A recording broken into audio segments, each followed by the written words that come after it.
Hello, dear students. Welcome to all of you on this very bright and result ensuring platform of Science World and Sri Science Academy. Students, मैं हूं doctor Rajesh Tiwari और आज हम लोग start करने वाले हैं प्लांट फिजियोलॉजी का एक इम्पॉर्टेंट टॉपिक जिसका नाम है प्लांट वाटर रिलेशंस।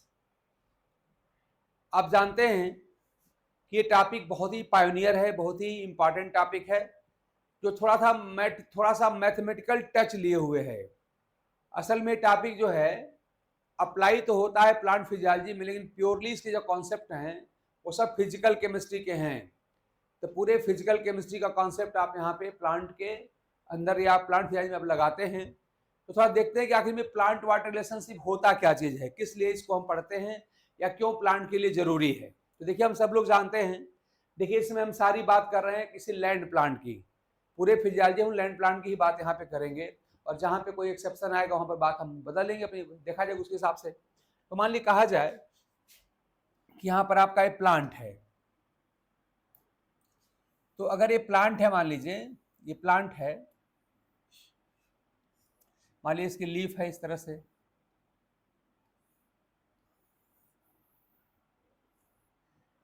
तो आप जानते हैं कि प्लांट का कोई भी पार्ट हो, मान लीजिए इसकी ब्रांच हो सकती है या मान लीजिए इसकी रूट्स हैं, यहाँ से मान लीजिए ये ग्राउंड का पार्ट है। तो अगर मैं इस प्लांट के बारे में बात करूं तो आप कह सकते हैं कि प्लांट के ईच एंड एवरी पार्ट को और उसके सेल को वाटर की नीड है। चाहे वो सेल आप जानते हैं प्लांट के रूट की हो, चाहे मेन ट्रंक की हो, चाहे साइड ब्रांच की हो, चाहे लीफ की हो, चाहे फ्लावर की हो, चाहे फ्रूट की किसी पार्ट की हो। तो ईच एंड एवरी प्लांट जो प्लांट का होता है उसको वाटर की जरूरत होती है। और वाटर होता कहाँ पे आप जानते हैं। तो मान लीजिए क्या है हमारा, ये सॉइल है। ये मान लीजिए हम कह दिया जाए कि यहाँ पर ये सॉइल है, ये सॉइल पार्टिकल्स है, मान लीजिए ये सॉइल है। और हम जानते हैं कि सॉइल के अंदर जो होती है, जो वाटर होता है, इसको मैं रेड कलर से दिखाऊं अगर, तो ये जो होता है सोल्यूशन के फॉर्म में होता है। आप जानते हैं प्योर वाटर तो होता नहीं है, यहाँ वाटर सोल्यूशन होता है, ये वाटर सोल्यूशन होता है। तो कह दिया जाए ये पार्ट क्या है, सॉइल है ये। और इस डॉट को क्या समझ रहे हैं हम लोग, हम कहेंगे कि यहाँ पर वाटर सोल्यूशन है, या कह लीजिए कि सॉइल सोल्यूशन है ये। और ये पूरा पार्ट जो है ये एरियल पार्ट है। अब ग्राउंड पार्ट को हम एरियल पार्ट कहते हैं और अंडरग्राउंड पार्ट है। अब आप ये बात जानते हैं कि जब each and every part of plant को वाटर की जरूरत है, आप जानते हैं कि किसी सेल के प्रोटोप्लाज्म का मैक्सिमम पार्ट आप जानते हैं वाटर ही होता है। और वाटर है कहाँ पे, आप जानते हैं वाटर यहाँ पर सॉइल के अंदर है। अच्छा, इसके बाद आप जानते हैं कि वाटर के एरियल पार्ट ऑफ प्लांट से लगातार वाटर का लॉस भी हो रहा है। प्लांट के डिफरेंट फिजियोलॉजिकल फंक्शंस के लिए वाटर की जरूरत है। तो इस तरह से आप देख रहे हैं कि इसका मतलब ये होना चाहिए कि एनी हाउ, हालांकि वो कैसे होगा हमको एक्सप्लेन करना पड़ेगा, एनी हाउ जो सॉइल में वाटर है उसको पहले रूट हेयर के थ्रू रूट में जाना पड़ेगा। मान लीजिए मैं यहाँ पर दिखाऊं अगर, कि सबसे पहले क्या होना चाहिए कि सॉइल में से, मान लीजिए मैं कहूँ तो मैं कह दूँ यहाँ पर H2O है, ये H2O है, मान लीजिए H2O है। तो H2O क्या करेगा, इस रूट एयर के थ्रू कहाँ जाएगा, रूट में जाएगा। और फिर रूट के बाद यहाँ से स्टेम के बेस से होता हुआ डिफरेंट प्लांट पार्ट को जाएगा, ये स्टेम को भी जाएगा, लीफ को भी जाएगा, सबको जाएगा। यहाँ पे हर प्लांट पार्ट को जाएगा, वाटर हर जगह जाएगा। तो इस तरह से इस वाटर का मूवमेंट होगा कैसे। अब देखिए मूवमेंट में क्या प्रॉब्लम है कि मूवमेंट कहाँ कहाँ होगी। तो सबसे पहले तो मूवमेंट होगी, आप जानते हैं कि जो यहाँ पे सॉइल में सोल्यूशन है, आप जानते हैं सॉइल में वाटर प्योर फॉर्म में तो है नहीं। तो सॉइल में जो वाटर है वो वाटर सोल्यूशन के फॉर्म में है या सॉइल सोल्यूशन के फॉर्म में है। तो पहले क्या होगा कि सॉइल में से वाटर पहले एंटर करेगा रूट में, यानी ध्यान दीजिएगा वाटर का मूवमेंट कहाँ होने है, ध्यान दीजिएगा फ्रॉम, सबसे पहला क्या होगा, फ्रॉम सॉइल सोल्यूशन से कहां जाएगा, रूट हेयर में जाएगा, ये रूट हेयर में जाएगा, पहला मूवमेंट होगा। फिर मूवमेंट कहां पर होगा, रूट हेयर से कहां जाएगा, रूट में जाएगा, from root hair to root, यहां से क्या जाएगा, यहां पे रूट में जाएगा, रूट के डिफरेंट लेयर में जाएगा। ठीक है, थोड़ा सा आप लोगों के लिए एडवाइजेबल क्या है कि अगर हो सके तो इंटरनल स्ट्रक्चर ऑफ रूट और स्टेम आप लोग पढ़ लीजिएगा, है ना, कि किस किस लेयर से होकर वाटर का मूवमेंट होगा।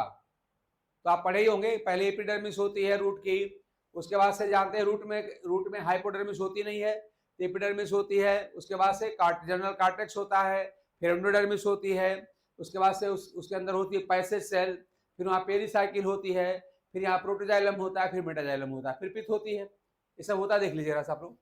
तो होगा क्या कि यहाँ पे रूट हेयर से कहाँ जाएगा, रूट में जाएगा। ठीक, फिर रूट से होकर क्या जाएगा, तीसरा क्या होने वाला है, रूट से कहा जाएगा, यानी कि जब रूट में पहुंच जाएगा तो फ्रॉम द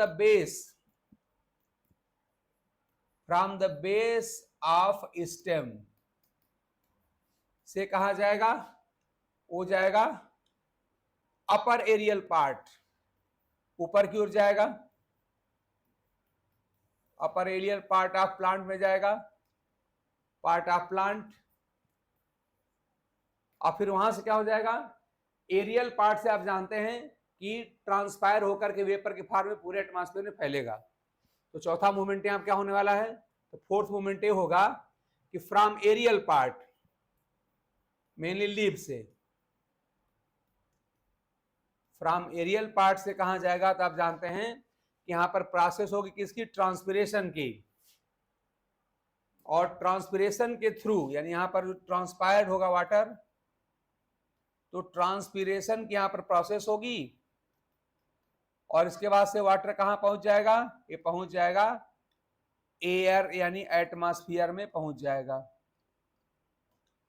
तो इतने वाटर के मूवमेंट यहां पर होने हैं, ये बेसिक बात आप समझ गए होंगे कि प्लांट के डिफरेंट पार्ट को वाटर चाहिए, डिफरेंट पर्पजेस के लिए पूरी प्लांट जारी में पढ़ा जाएगा। यहां तक कि आप जानते हैं कि प्लांट का जो साइटोप्लाज्म होता है सेल का, उसका मैक्सिमम पार्ट भी वाटर ही होता है। तो बिना वाटर के तो कौन कोई काम चलेगा नहीं। वाटर को याद रखिए एलिक्सिर ऑफ लाइफ कहा गया है, मतलब वाटर जो है वो ऐसा लिक्विड है जिसके बिना लाइफ पॉसिबल नहीं है, ना प्लांट में, एनिमल में, ना कुछ में, किसी न किसी में। तो यहाँ पर एलिक्सिर ऑफ लाइफ को जाना है, लेकिन वाटर है कहाँ पे, तो आप जानते हैं कहाँ पर होती है, सॉइल में होती है। फिर आप जानते हैं जो सॉइल में होती है वाटर, वो भी प्योर वाटर नहीं होती बल्कि सॉइल सोल्यूशन होता है। तो मूवमेंट अगर सामान्य सी बात किया जाए तो सॉइल सोल्यूशन में से वाटर निकल के कहाँ जाएगा, पहले रूट हेयर के थ्रू रूट में जाएगा, फिर रूट से क्या जाएगा, स्टेम के बेस से ऊपर की तरफ जाएगा, डिफरेंट पार्ट को जाएगा, इसमें मेन ट्रंक है, स्टेम की ब्रांचेज हैं, लीव्स हैं, फ्लावर, सब जगह जाएगा। और फिर वहां से क्या हो जाएगा कि जब एरियल पार्ट में पहुंच जाएगा, फिर वहां से वाटर का फिर से होगा ट्रांसपिरेशन, और वाटर ट्रांसपायर होकर के वेपर के फॉर्म में निकलेगा और पूरे एटमॉस्फेयर में यहाँ पर फैलेगा। ये सारी बात होती है। तो इसमें एक बात याद रखिएगा, इसमें दो तीन बातें हैं जो आप समझने लायक हैं। वो ये है, सॉइल सोल्यूशन का रूट में जाना, ध्यान दीजिए क्या कहलाता है, ये कहलाता है एब्जॉर्प्शन ऑफ वाटर, ये कहलाता है एब्जॉर्प्शन ऑफ वाटर। ये सब टर्म्स आप याद रखेंगे कि सॉइल सोल्यूशन का जो वाटर है वो रूट हेयर के थ्रू रूट में जाए, कहलाता है एब्जॉर्प्शन ऑफ वाटर। फिर क्या होगा, स्टेम के बेस से जब जाएगा अपर एरियल पार्ट को, ये वाला पार्ट, ये कहलाता है असेंट ऑफ सैप, इसको कहा जाता है असेंट ऑफ सैप, ये कहलाता है। और जब from aerial part of plant से एटमॉस्फेयर को जाता है तो वो कहलाता है ट्रांसपिरेशन। यानी असल में इसमें तीन बड़े बड़े टॉपिक्स इन्वॉल्व हैं, लेकिन हम प्रेजेंट टाइम में क्या करने वाले हैं, या क्या बात करने वाले हैं, क्या कर रहे हैं बल्कि कह लीजिए कि वो कौन सी प्रॉपर्टीज हैं जो फिजिको केमिकल प्रॉपर्टीज हैं जो वाटर के मूवमेंट को इंश्योर करेंगी, जिससे कि वाटर है सॉइल सॉल्यूशन में से निकल करके रूट हेयर में होता हुआ रूट में पहुंच जाएगा। फिर वो कौन सी फिजिको-केमिकल फिनोमेना होगी, कौन सी फिजिकल फोर्सेज होंगे या बायोलॉजिकल फोर्सेज होंगे जो यहाँ पर असेंट ऑफ सैप वाटर का कराएंगे, against the force of gravity water कैसे जाएगा, इसको देखा जाएगा। और उसके बाद देखा जाएगा ट्रांसलेशन कैसे होता है। मतलब कुल मिलाकर आप देखिए प्रेजेंट टाइम में अगर मैं वाटर की कोई वाटर तक ही अपने आप को लिमिट रखूं, अगर मैं सल्यूट के ट्रांसपोर्ट की बात ना करूं, सिर्फ मैं वाटर की ही अगर बात करूं, तो वाटर के मूवमेंट के लिए कौन से फिजिको केमिकल फोर्सेज हैं जो वाटर का मूवमेंट कराएंगे। और साफ साफ आप देख पा रहे हैं वाटर का मूवमेंट तो भाई हो रहा है या होता है। आप जानते हैं कि सॉइल के अंदर सारा का सारा वाटर होता है सोल्यूशन के फॉर्म में, वो निकल के रूट हेयर के माध्यम से रूट में जाता है, फिर रूट से फिर यहाँ पे स्टेम के बेस में जाता है, फिर स्टेम के बेस से इसका असेंट ऑफ सैप होता है, डिफरेंट एरियल पार्ट को जाता है, और उसके बाद से फिर वहां पे ट्रांसफायर हो जाता है, चला जाता है एटमॉस्फेयर में। यानी वाटर का मूवमेंट तो हो रहा है। और प्लांट आप जाते छोटे से लेके बहुत लंबे टॉल ट्रीज भी होते हैं, हर जगह ऐसा होता है। तो हमको सबसे पहले क्या करना है कि हमको उन सारे फिजिको केमिकल फोर्सेस को देखना है, उन प्रोसेस को देखना है जिसके थ्रू वाटर के मूवमेंट को हम एक्सप्लेन कर पाए। क्योंकि मूवमेंट तो हमको साफ साफ दिखाई दे रहा है भाई, रूट से सॉइल से रूट में, रूट से स्टेम में, स्टेम से लीफ में, डिफरेंट पार्ट में यहाँ जाता दिखाई दे रहा है। तो अब यहाँ क्या है, इसका मतलब कि वाटर का मूवमेंट हो रहा है। तो इस मूवमेंट को एक्सप्लेन करने के लिए कौन कौन से फिजिको केमिकल फोर्सेज हैं, उनका आपस में क्या रिलेशंस है, इसी को हम कहते हैं प्लांट वाटर रिलेशन। यानी प्लांट और वाटर में कुछ फिजिको केमिकल रिलेशन होते हैं जिनके माध्यम से जो वाटर का मूवमेंट डिफरेंट आप देख रहे हैं पॉइंट पे हो रहा है, और इसी को हम प्लांट वाटर रिलेशनशिप कहते हैं। ये बात आई थिंक आप लोग समझ गए होंगे कि हमारा टॉपिक क्या है।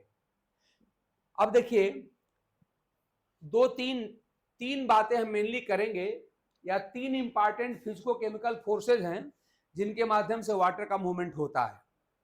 हम इनको पहले आपसे एक एक करके बात कर लें, फिर डिटेल में एक एक कर चर्चा किया जाएगा। क्योंकि बात यहाँ से CSIR की है तो लेवल अपना हम लोग को ठीक ठाक रखना पड़ेगा।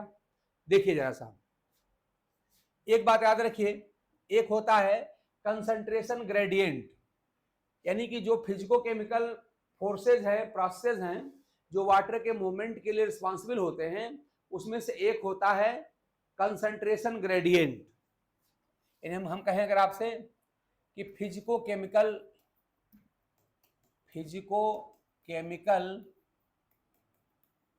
फैक्टर्स responsible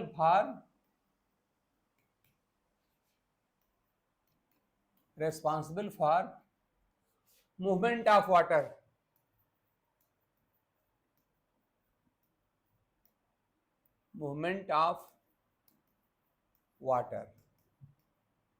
कौन कौन से फिजिको केमिकल फोर्सेज हैं जो वाटर का मूवमेंट कराएंगे। देखिए इसमें से एक आपका है वो है कंसंट्रेशन ग्रेडियंट। कंसंट्रेशन ग्रेडियंट है। देखिए ग्रेडियंट का मतलब होता है, जिसे मैं आपसे कहूं कि यहां पर सपोज कोई यहां पे एक लेयर है और इसके एक तरफ किसी सब्सटेंस का कंसंट्रेशन काफी ज्यादा है, बहुत ही ज्यादा मात्रा में यहां पे इसका कंसंट्रेशन है ये, और इसी सब्सटेंस का कहा जाए कंसंट्रेशन यहां बहुत कम है इस तरह से, और ये मान लीजिए ये बाउंड्री है जो दोनों को सेपरेट कर रही है इस तरह से। तब आप देख रहे हैं यहाँ कोई सब्सटेंस है, ध्यान दीजिएगा, ये सब देखने से लग रहा है यहाँ पर इसका हायर कंसंट्रेशन है,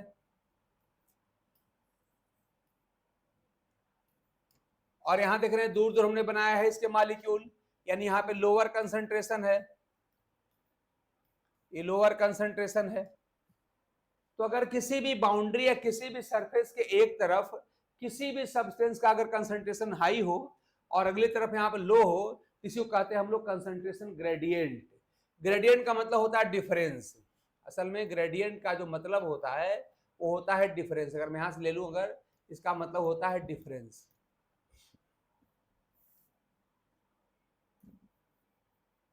डिफरेंस अक्रॉस द बाउंड्री, खाली डिफरेंस नहीं, difference across the boundary, across the boundary. कोई बाउंड्री होगी या सरफेस होगा, अगर उसके एक तरफ कंसंट्रेशन किसी भी सब्सटेंस का बहुत ज्यादा है और एक तरफ यहाँ पे कम है, इसे हम कहते हैं कंसंट्रेशन ग्रेडियंट। ठीक, इसको हम लोग को डिटेल में पढ़ना है, हम आगे पढ़ेंगे कि आखिर में ऐसा क्यों होता है। देखिए, अगर आप एक बात खाली अपने दिमाग में बैठा लें तो CSIR का लेवल आप आसानी से पकड़ लेंगे। वो ये है कि आप कोई बताता कि ऐसा होता है, यानी अगर कोई परमेबल यहाँ पे बाउंड्री है तो हायर कंसंट्रेशन से लो की तरफ कोई सब्सटेंस मूव करता है, डिफ्यूज करता है।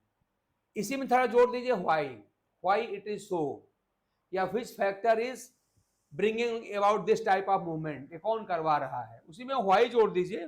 तो उसी व्हाई को समझने में आपको सारा का सारा जो फिजिको केमिकल फैक्टर है, फोर्स है, वो एक्सप्लेन करना पड़ जाएगा और वही आपका हो जाएगा CSIR का मटेरियल हो जाएगा, उसी क्वेश्चन मिल जाएगा।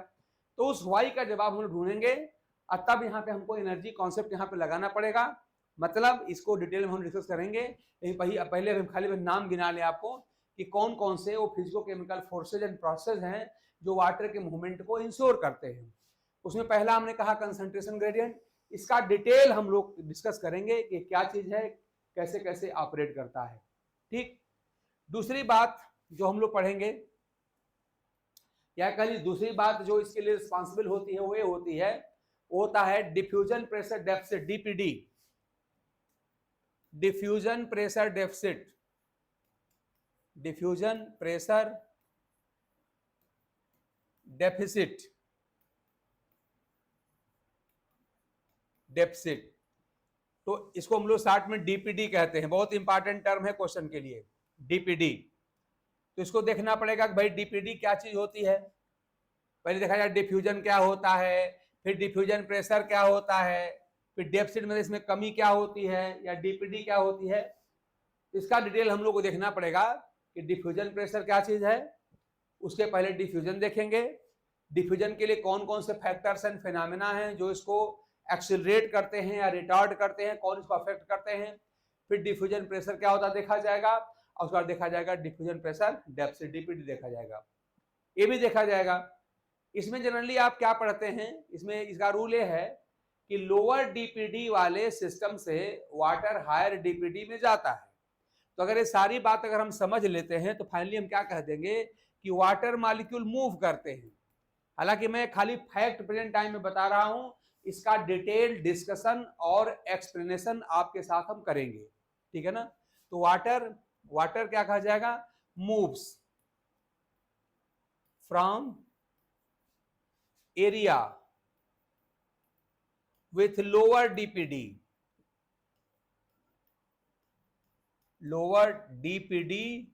to higher DPD, to area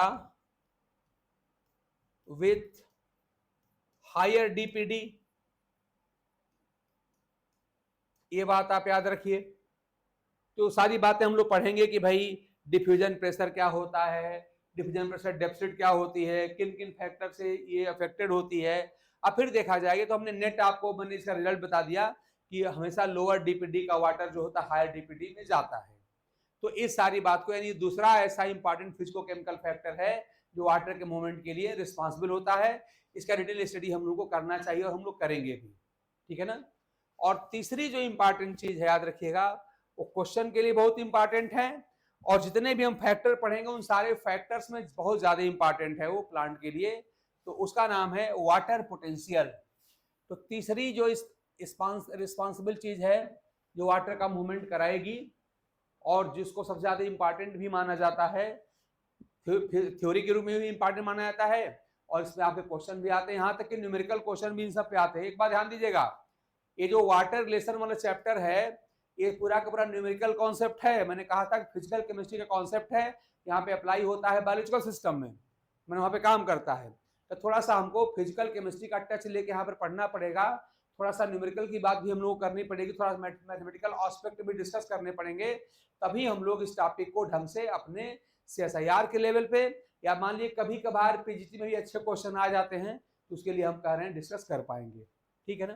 तो तीसरा हमारा होगा वाटर पोटेंशियल, तीसरा है वाटर पोटेंशियल। वाटर पोटेंशियल को डिटेल में डिस्कस किया जाएगा। और वाटर पोटेंशियल से यहाँ पे साई डब्ल्यू से इसको लिखा जाता है और देखा जाएगा कि ये पोटेंशियल क्या क्या होते हैं और यहाँ पर होगा क्या, देखा जाएगा कि वाटर पोटेंशियल है क्या चीज। और वाटर पोटेंशियल में हम लोग एक इक्वेशन पढ़ेंगे। वो इक्वेशन ये होता है कि जो वाटर पोटेंशियल आप होता है वाटर का, ये होता है equal to psi S plus psi P plus psi M और प्लस साई जी। इसमें क्या होता है, साई डब्ल्यू क्या है, वाटर पोटेंशियल है।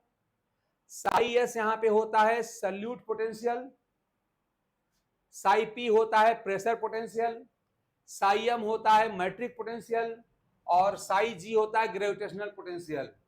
इसमें से ट्रू सॉल्यूशंस के लिए जिसका रियल में रिलेशन वाटर के लिए होता है, तो ट्रू सॉल्यूशन के लिए ये जो दोनों टर्म होते हैं ये क्या होते हैं, ये इग्नोरेबल होते हैं। ये जो होते हैं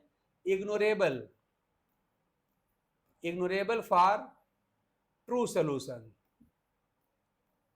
ट्रू सॉल्यूशन, और आप जानते हैं प्लांट में ट्रू सॉल्यूशन ही फ्लो करता है, तो प्लांट के लिए जनरली इग्नोरेबल हो जाता है। इनका असल में इनकी वैल्यू बहुत ही एटमोस्ट नील हो जाती है, लगभग खत्म हो जाती है, बहुत कम हो जाती है, इसको छोड़ दिया जाता है। और अगर मैं इसको छोड़ भी दूंगा तो क्या मिलेगा हमको, तब हमको देखिए मिलने वाला है साई डब्ल्यू इक्वल टू, यानी वाटर पोटेंशियल इक्वल टू हो जाता है साई एस मतलब सल्यूट पोटेंशियल या osmotic potential plus psi P. ये अलग टर्म में हम सबकी बात करेंगे, हम साई एम और साई जी को भी थोड़ा सा डिस्क्राइब करेंगे, लेकिन मेनली फाइनली हमको यहाँ पे एक रिलेशन मिलता है psi W equal to psi S plus psi P. ऐसे ही जब हम डीपीटी की बात कर रहे थे, आपको ना आप छोड़ दिया हमने वहां पे, जब डीपीटी की चर्चा करेंगे तो वहां भी एक इक्वेशन मिलेगा, DPT equal to OP minus TP, ये मिलेगा। तो जब डीपीटी जो पॉइंट नंबर 2 हमने लिखा था उसको डिस्कस करेंगे तो वहां पर भी एक इक्वेशन मिलता है। असल में इसी को स्टैंडर्ड ऑस्मोटिक इक्वेशन कहा जाता है। इसको जो है स्टैंडर्ड ऑस्मोटिक इक्वेशन कहा जाता है ना। और इसमें क्या किया जाएगा, अलग अलग कंसंट्रेशन में सेल को डाल के देखा जाएगा कि हाइपोटोनिक में सेल को डालेंगे तब वाटर का मूवमेंट क्या होगा, डीपीटी का क्या हाल होगा, ओपी क्या होगी, टीपी क्या होगी, सब देखा जाएगा। सब हमको ढंग से मैथमेटिकल फॉर्मेट्स को देखना पड़ेगा। तो सेल को डिफरेंट मीडियम में, कभी हाइपो में, कभी हाइपर में, कभी आइसो में रख कर देखना पड़ेगा कि जब रखते हैं तो उस सेल का जो सिस्टम है उसके डीपीटी, ओपी और टीपी की वैल्यू कैसे कैसे वेरी करती हैं, ठीक है ना। ये सारी बात आपको पॉइंट नंबर 2 में डीपीटी में देखना पड़ेगा। और वाटर पोटेंशियल में तो आपको देखना पड़ेगा कि वाटर पोटेंशियल खुद क्या होता है, साई एस यानी ऑस्मोटिक पोटेंशियल क्या होता है, साई पी माने प्रेशर पोटेंशियल का, चलो मैं लिख देता हूं कम से कम। साई डब्ल्यू यहाँ पे क्या है, ये साई डब्ल्यू है वाटर पोटेंशियल, साई डब्ल्यू यहां पर वाटर पोटेंशियल है।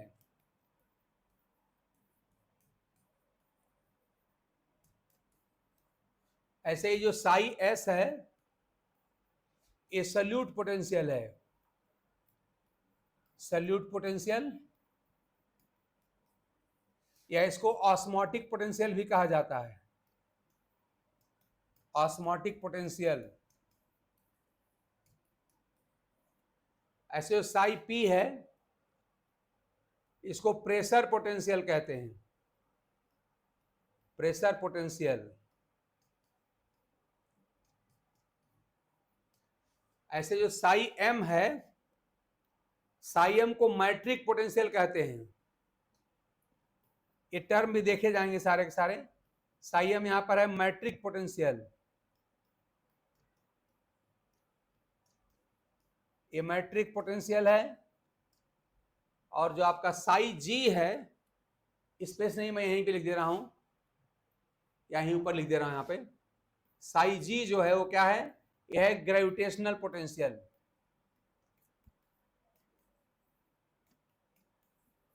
ग्रेविटेशनल पोटेंशियल, ठीक है ना। तो मैंने क्या किया कि मैंने उस सारे के सारे फिजिको केमिकल फैक्टर या फोर्स हमने बता दिया जिनके हेल्प से वाटर का मूवमेंट एक्सप्लेन किया जाता है। हमने बताया कि 3 टर्म हैं या 3 जो फैक्टर्स हैं, 3 फोर्सेस हैं जो वाटर के मूवमेंट को एक्सप्लेन कर पाएंगे। कौन कौन सा? देखिए, एक होता है कंसंट्रेशन ग्रेडियंट। कंसंट्रेशन ग्रेडियंट के हेल्प से हम वाटर का मूवमेंट वहां पर एक्सप्लेन करेंगे। अच्छा, कंसंट्रेशन ग्रेडियंट में भी हम देखेंगे कि खाली थ्योरेटिकल एस्पेक्ट नहीं है, असल में यहाँ पे फ्री एनर्जी का कॉन्सेप्ट लगेगा। कंसंट्रेशन ग्रेडियंट में भी फ्री एनर्जी का कॉन्सेप्ट लगा के देखा जाएगा और तब जाके एक्सप्लेन किया जाएगा कि आखिर में जब आप कहते हैं कि एक हाइपोटोनिक सोल्यूशन का वाटर हाइपरटोनिक में जाता है, तो आपने इसे कह दिया कि water moves from the solution with lower concentration, मतलब हाइपोटोनिक टू हाइपरटोनिक। तो ऑस्मोसिस में हाइपोटोनिक का वाटर हाइपरटोनिक में जाता है थ्रू ए एसपीएम यानी सेमी परमेबल मेम्ब्रेन। तो क्यों जाता है? हाइपो का वाटर हाइपर में क्यों जाता है? उल्टा क्यों नहीं हो जाता भाई? उल्टा हो जाता। तो वहां पर हम देखेंगे असल में क्या है। तो वहां फ्री एनर्जी कॉन्सेप्ट होता है और वहां देखा जाएगा कि देखिए, जिसका मूवमेंट होना है उसी का फ्री एनर्जी देखा जाता है। तो हाइपोटोनिक सोल्यूशन में जो वाटर होता है उसके मॉलिक्यूल की एनर्जी हमेशा हाई होती है, देखा जाएगा सारी बातें। और जो हाइपरटोनिक सोल्यूशन होता है उसके वाटर की एनर्जी लो होती है। एक रूल आप याद कर रखिएगा कि मॉलिक्यूल्स हमेशा ही अपने हायर एनर्जी वाले एरिया से लोअर की तरफ मूव करते हैं। इस कॉन्सेप्ट को आप याद रखिए, ध्यान दीजिएगा। कोई भी सब्सटेंस हो, मान लीजिए हम किसी भी सब्सटेंस की बात करें, सब्सटेंस जो तो क्या करते हैं, हमेशा मूव करते हैं, move from their higher energy, हमेशा अपने their higher energy to lower energy, हमेशा हायर से लोअर एनर्जी की तरफ ही मूव करते हैं। मतलब यहां पे एनर्जी का कॉन्सेप्ट है, ध्यान दीजिएगा। जब भी आप किसी भी, असल में इनफैक्ट है क्या कि जो हमने 3 आपको फैक्टर बताए या 3 फोर्स बताए या 3 हमने बताया कि रीजन जिसके कारण वाटर का मूवमेंट होता है, उन तीनों के पीछे ड्राइविंग फोर्स में एनर्जी का ग्रेडियंट ही है। यानी एक तरफ एनर्जी का अमाउंट अधिक होगा, एक तरफ एनर्जी का अमाउंट कम होगा और उसी एनर्जी की वजह से या एनर्जी डिफरेंस की वजह से वाटर का मूवमेंट होता है। हमने आपको ये बताया कि कंसंट्रेशन ग्रेडियंट भी वाटर मूवमेंट के लिए रिस्पॉन्सिबल है। इसका डिटेल हम लोग करेंगे, मैंने बताया पहले आपको। फिर मैंने आपको ये बताया कि दूसरा जो होता है फैक्टर जो वाटर के मूवमेंट को एक्सप्लेन करता है वो होता है डिफ्यूजन प्रेशर डेफिसिट, डीपीडी। इसका डिटेल, असल में मैंने इसका एक रिलेशन बताया था आपको कि डीपीडी जो होता है उसका एक रिलेशन होता है, उसका एक इक्वेशन होता है और ये होता है DPD equal to OP minus TP. ये सारे टर्म डिटेल में हम लोग को डिस्कस करने पड़ेंगे। इसको किया जाएगा डिटेल डिस्कस और बताया जाएगा कि हम जब डिफरेंट कंडीशन में, कभी सेल को मान लिया हमने रख दिया हाइपरटोनिक सोल्यूशन में, तो हाइपर में रखे जाने पर डीपीडी की वैल्यू क्या होगी, घटेगी कि बढ़ेगी, ओपी का क्या हाल होगा, टीपी का क्या हाल होगा, मतलब इसका डिटेल हम लोग करना पड़ेगा। इसका डिटेल डिस्कशन हम लोग करना पड़ेगा। थोड़ा सा बताया ना कि एक पूरा पूरा फिजिकल केमिस्ट्री का कॉन्सेप्ट होता है जो बायोलॉजी में अप्लाई होता है, इसको देखा जाएगा। दूसरा फैक्टर ये होता है और यहाँ पर मैंने एक आपको फाइनली कंक्लूजन खाली बता दिया था कि वाटर जो होता है, वाटर हमेशा मूव करता है कहां से, from area with lower DPD, हमेशा लोअर डीपीडी वाले एरिया से कहां मूव करता है, एरिया विथ हायर डीपीडी। तो लोअर डीपीडी वाले सोल्यूशन का वाटर जो होता है हमेशा हायर डीपीडी में मूव करता है। क्यों ऐसा होता है, सारे इसके रीजन हम लोग डिटेल में डिस्कस करेंगे। बात सीएसआईआर की है, जानते हैं कि बातों को डिटेल में डिस्कस करना पड़ेगा तभी क्वेश्चन आपका सॉल्व होगा। इसके बाद मैंने आपको बताया तीसरा फैक्टर होता है वो होता है वाटर पोटेंशियल। तो वाटर पोटेंशियल क्या होता है, इसके कंपोनेंट क्या क्या है, आप देख रहे हैं 4 कंपोनेंट हैं, psi S, psi P, psi M, psi G. इसलिए मैंने बताया था आपको कि यहाँ पे साई डब्ल्यू क्या है, वाटर पोटेंशियल है, साई एस यहाँ पे सल्यूट पोटेंशियल या ऑस्मोटिक पोटेंशियल है, साई पी प्रेशर पोटेंशियल है, साई एम मैट्रिक पोटेंशियल है और साई जी ग्रेविटेशनल पोटेंशियल है। इन सारे पोटेंशियल टर्म को एक एक करके देखा जाएगा, सबको हम लोग देखेंगे। ये देखेंगे किसकी वैल्यू पॉजिटिव होती है, किसकी वैल्यू नेगेटिव होती है और तब जाके देखा जाएगा कि आखिर में सॉइल का वाटर रूट हेयर में क्यों जाता है, रूट हेयर का वाटर रूट में कैसे और क्यों जाता है, फिर रूट का वाटर स्टेम में कैसे जाता है, फिर स्टेम के बेस से लेके against the force of gravity, ऊपर की तरफ वाटर असेंट ऑफ सैप क्यों होता है, इन सारी बातों का क्यों और कैसे ढूंढने का हम लोग प्रयास करेंगे। तो आपने देखा कि ये टॉपिक थोड़ा सा मैथमेटिकल है, लेकिन कई रिलेशन दिखाई पड़ रहे हैं, देखिए यही आपको दिखाई पड़ रहा है। तो जितने भी फिजिकल यहाँ फिजिको केमिकल फोर्सेज हैं सबके सब यहाँ पे क्या है, यहाँ पे मैथमेटिकल्स हैं, और इन सारी बातों को हम लोग यहाँ पर देखना पड़ेगा और इसी का डिटेल डिस्कशन ही असल में आपको यहाँ पर पढ़ना पड़ेगा। और तब आप कहेंगे कि हम यहाँ पर अपने टॉपिक को CSIR लेवल पर डिस्कस कर रहे हैं, पढ़ रहे हैं, और तब जाके आप देखेंगे कि जितने भी क्वेश्चन आपके पिछले वर्षों में पूछेगा, आप जानते हैं कि यहाँ पे क्वेश्चन लगभग 2 क्वेश्चन तक मिल जाता है, अच्छा टॉपिक है, बढ़िया क्वेश्चन मिलता है यहाँ से। तो इस तरह से एक क्वेश्चन की गारंटी आपको हो जाएगी। जनरल कंसिडरेशन से, जनरल डिस्कशन से आप इसमें CSIR क्वेश्चन नहीं कर पाएंगे भाई। तो यहाँ पर क्या करना पड़ेगा, डिटेल डिस्कशन हमको करना पड़ेगा। मैंने आपको टॉपिक बता दिया, समझा दिया इसमें क्या क्या पढ़ना है। तो जिसको हमने शार्ट में आज सारी बातें बताई है, वो सारी बातों का डिटेल डिस्कशन हम लोग को आगे करना है। लेकिन आज हमने आपको एक बेसिक इंट्रोडक्शन बता के छोड़ दिया है।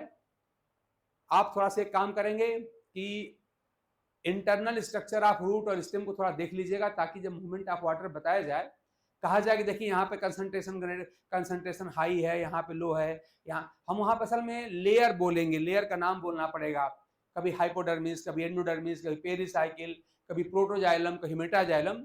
तो वहाँ पे जब कंसंट्रेशन बोला जाएगा, चाहे डीपीटी की वैल्यू बोली जाएगी, चाहे वाटर पोटेंशियल कहा जाएगा, कुछ भी कहा जाएगा, तो आप कम से कम उसको परसीव कर सकें कि आखिर में कहाँ की बात कह रहा है टीचर। ठीक है ना, देखना पड़ेगा कि कौन बाहर है कौन अंदर है। तो इस तरह से थोड़ा सा अगर आप लोग कोई बुक उठा के देख लीजिएगा, चाहे इंटरमीडिएट कोई बुक ले लीजिए, चाहे कहीं की बुक ले लीजिए, इंटर में, BSc में, MSc में, हर जगह एनाटॉमी आप जानते रहता ही रहता है, या फिजियोलॉजी बुक में भी सब ये लिखा रहता है, वहाँ पे तो सब फिगर बने हुए हैं, देख लीजिएगा वहाँ पे कि डिफरेंट लेयर के क्या नाम है, कौन लेयर बाहर है कौन लेयर अंदर है। तो इस तरह से वो अगर आपको उसकी आइडिया रहेगी, और थोड़ा सा भाई मेंटली प्रिपेयर रहिएगा, ये टॉपिक थोड़ा सा मैथमेटिकल है। मैंने दिखा दिया, देखिए यहाँ पे आपको इक्वेशन दिखाई पड़ रहे हैं, यहाँ सर इक्वेशन दिखाई पड़ रहे हैं, और जहाँ पे इक्वेशन दिखाई पड़ रहा है वहाँ पर थोड़ा सा मैथमेटिकल एस्पेक्ट वहाँ पे लगेगा। ठीक है ना, तो इसके लिए मेंटली प्रिपेयर रहिए। हालांकि इतना कोई कठिन नहीं है, बिल्कुल बहुत मजेदार टॉपिक है, बहुत इंटरेस्टिंग टॉपिक है, और जब हम डिस्कस करेंगे तो आपका कॉन्फिडेंस अपने आप हाई हो जाएगा, आप समझ जाएंगे कि हाँ बस ठीक है, ऐसा कुछ नहीं, हमने कमांड इस टॉपिक पे कर लिया। लेकिन कुछ विशेष कारणों से हम क्लास आज बहुत लंबी नहीं कर पाएंगे, तो आज की क्लास में यहीं पर रोकता हूँ, और अगले क्लास में हम इसका एक एक पॉइंट, मैंने जो तीनों फैक्टर कहा था, एक एक पॉइंट का डिटेल डिस्कशन करेंगे, ताकि आप जब CSIR के क्वेश्चन सॉल्व करें, PYQ सॉल्व करें, तो किसी भी साल के पेपर में आपको जरा सा कोई तकलीफ ना हो। बस उम्मीद के साथ कि आप इसको ढंग से समझेंगे, देखेंगे, और आगे क्लास में हम लोग इसको डील करेंगे। आज की क्लास यहीं रोकते हैं। Thanks to all of you.